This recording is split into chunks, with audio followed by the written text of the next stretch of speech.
Good day. Happy Thursday from Central Virginia. Nice, hot, sunny day here. Um, just got finished walking our foster dog. We're fostering a dog and her six puppies. And they go back to the shelter on Sunday, and hopefully they will get their vaccination. They will be spayed or neutered, whatever the case may be. There's four males and two females. And they'll be put up for adoption. They'll be about 8 weeks old on Sunday. They are nursing less and less in their mother, and they're eating more food. And so they're almost ready to be weaned. The mother will be fixed after she dries out from, her motherhood duties, nursing her puppies. She'll be put up for adoption. Well, the fact that we have these cute little beagle pups, and I believe they are purebreds by looking at them, but nevertheless, got me thinking. Dr. Fauci, Senator Paul, I am science. That Dr. Fauci from the COVID era, he was being grilled by some of the members of Congress, and I think he was pretty wise for invoking his Fifth Amendment right. Now, does that right truly exist?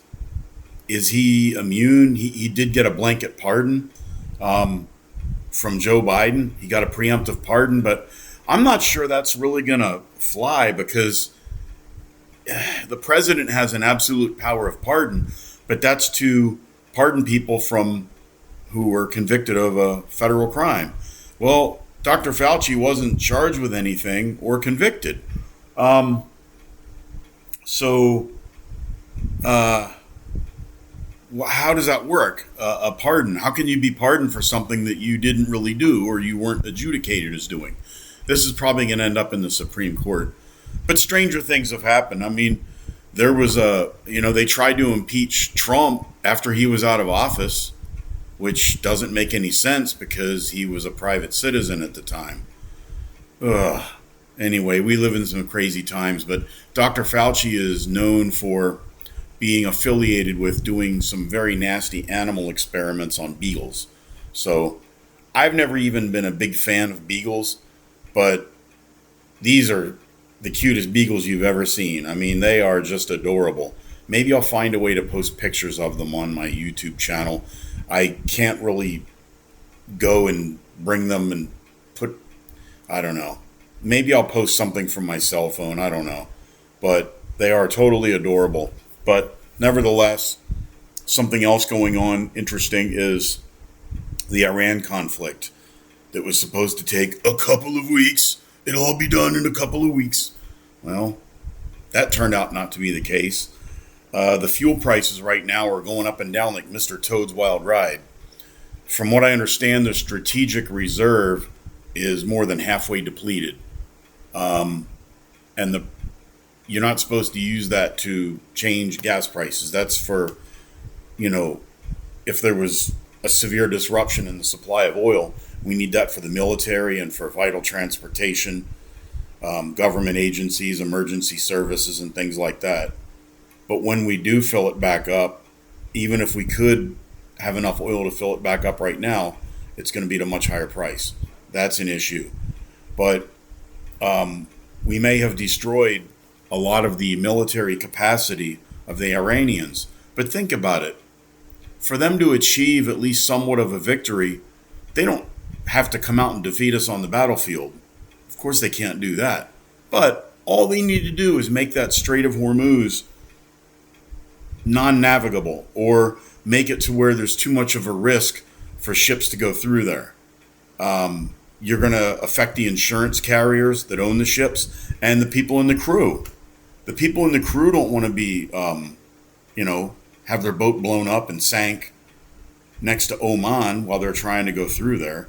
So Iran only has to be a thorn in the side in order to at least achieve some kind of victory.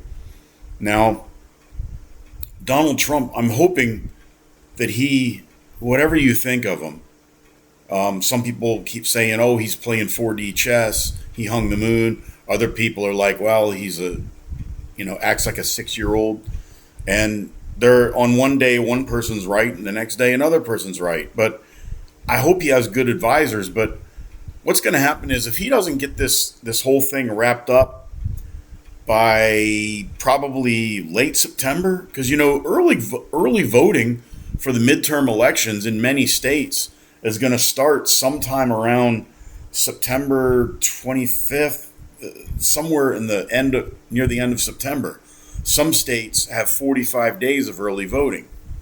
So if he doesn't get this situation with Iran wrapped up by late September and gasoline doesn't go back down at least to pre-March levels, down in some places below $3 a gallon, other places just above $3 a gallon, and California is different. I don't even want to mention them. They're always going to be high. But if people are still feeling the pain of the high energy prices, price and crisis together. I just invented a word. High energy prices. Yeah.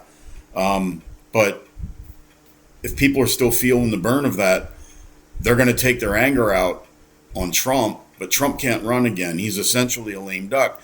But when people are in pain, they're going to vote for somebody who's going to get them out of that pain.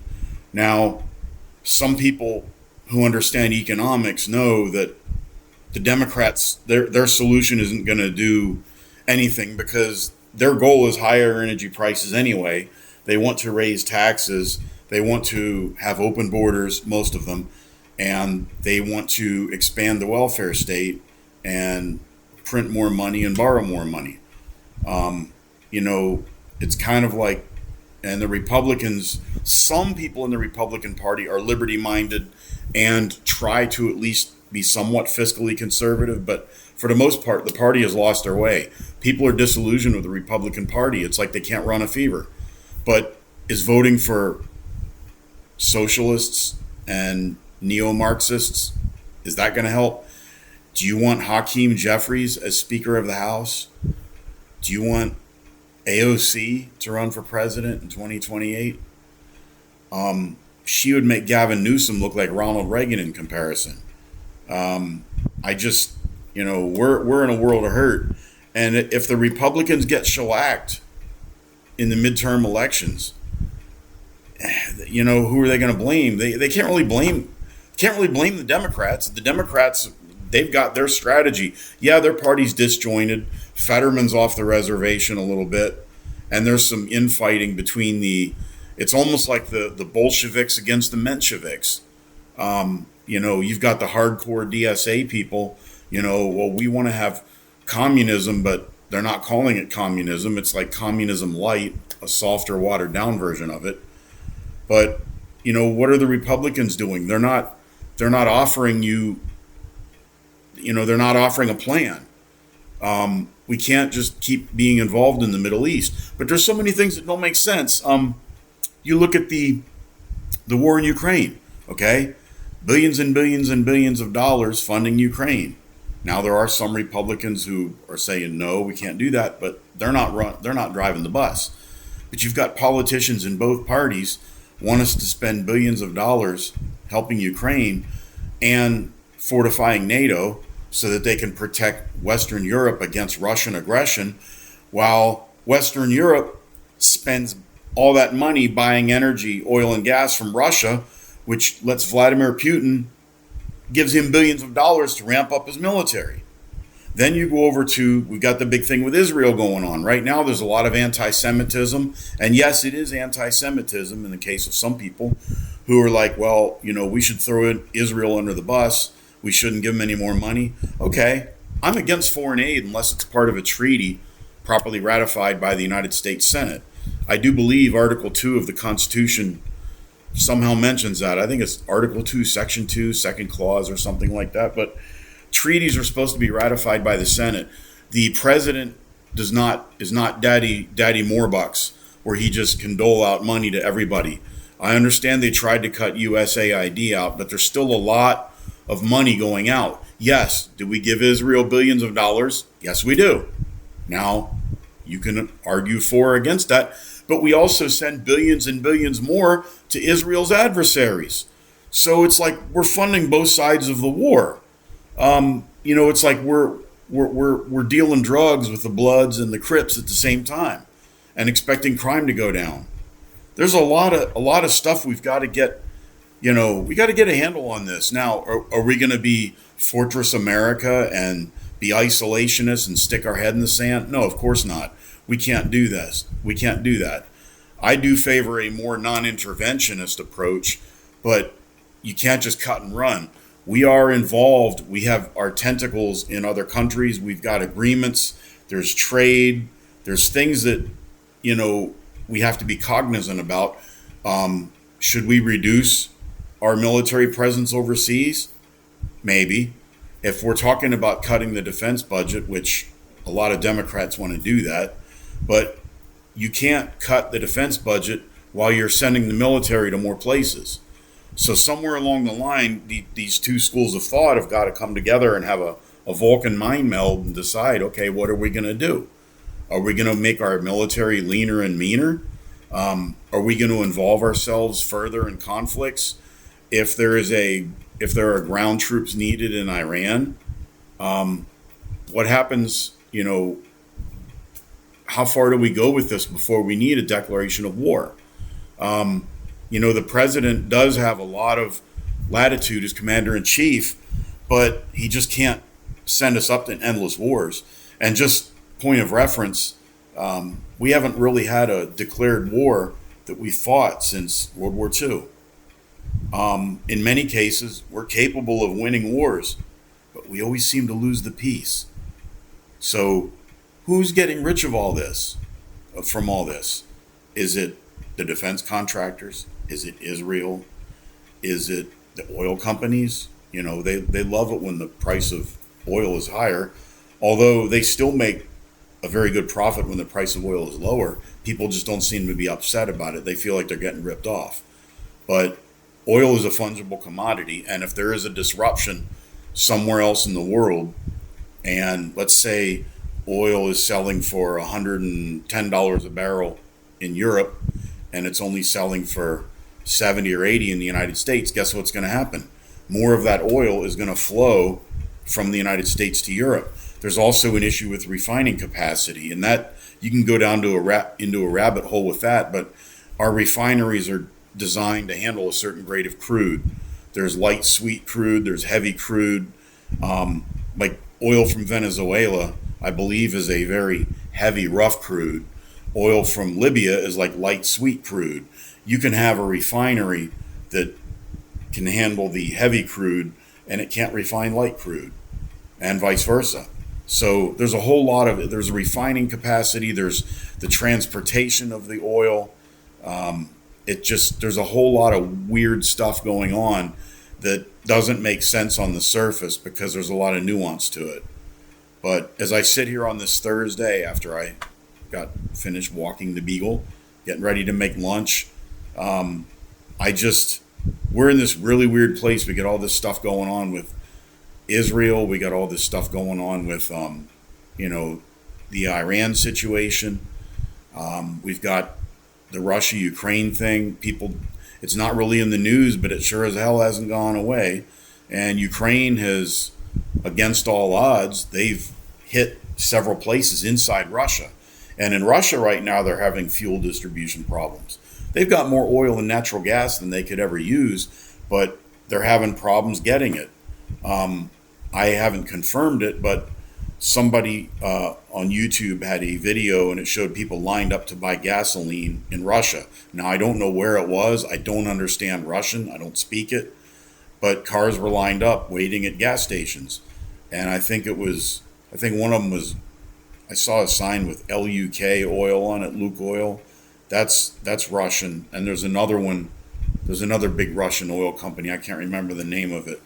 But they were having problems getting the fuel refined and distributed to the gas stations. So any little glitch in the system can screw things up. You remember in the United States about 5 years ago when they had that hacking that was supposedly blamed on the Russians. There was something in the control system for the pipeline that goes right near my house, but there's a pipeline that goes up the East Coast. It goes, I think, from New Orleans or something down, or somewhere down in the Gulf Coast, and it goes all the way up. I think it goes up into West Virginia or Pennsylvania or somewhere like that, and it's most of the oil on the East Coast. And we had stations running out for a while. Something like that. You throw a monkey wrench in the distribution system. But anyway, that's about all I wanted to say. And Dr. Fauci, I'm Dr. Fauci, and I want to get to your Beagles. He's not coming near our Beagles at all. But 2 more days, and 2.5 days, and they won't be our Beagles anymore. They're going back to the SPCA. So anyway, hope everybody has a good day, and just never say to yourself, when you have an election coming up, never say to yourself, well, it can't get any worse. Because it can. Think back to 2020. So things can get worse. So it often sucks that we feel like we're put in a position where we have to vote against the worst candidate instead of for the better one. And that seems to be the majority of elections. But I don't think there is a unicorn candidate out there. I really don't. We had a primary here in Virginia to choose the Republican candidate who was going to go against Mark Warner, who's a Democrat U.S. Senator. We had a statewide primary. It's actually on August 4th, but the early voting has already been going on. And all 3 of them are not far apart in their ideology, but any of them would be better than Mark Warner. So it's like, well, who are you going to vote for? Are you going to vote for David Williams, Kim Farrington, or Bert Miyazawa? That's a primary choice, and we had to make that. And in Virginia, we don't register by party, so we're all independent. And the Democrats didn't have a primary for the Senate because Mark Warner is the incumbent, so he didn't get primaried out. But any one of them would be better than he is. He said he would only serve 2 terms, and he's seeking his 4th. So we're in a weird spot. It's like, you think we would have a higher caliber of people to choose from, but that just doesn't seem to be the case. We have people in the Senate like Mitch McConnell, so long, Dianne Feinstein, who is there, Jesse Helms, Strom Thurmond, Chuck Grassley, Dianne Feinstein, of course, and John McCain, Ted Kennedy. These people are all there way too long. They say there's 2 ways to leave the Senate: in cuffs or in a coffin. And I'll end this with a joke. I have a friend of mine, he's addicted to drinking brake fluid. His doctor warned him about it, and he just said to the doctor, yeah, but I can stop anytime.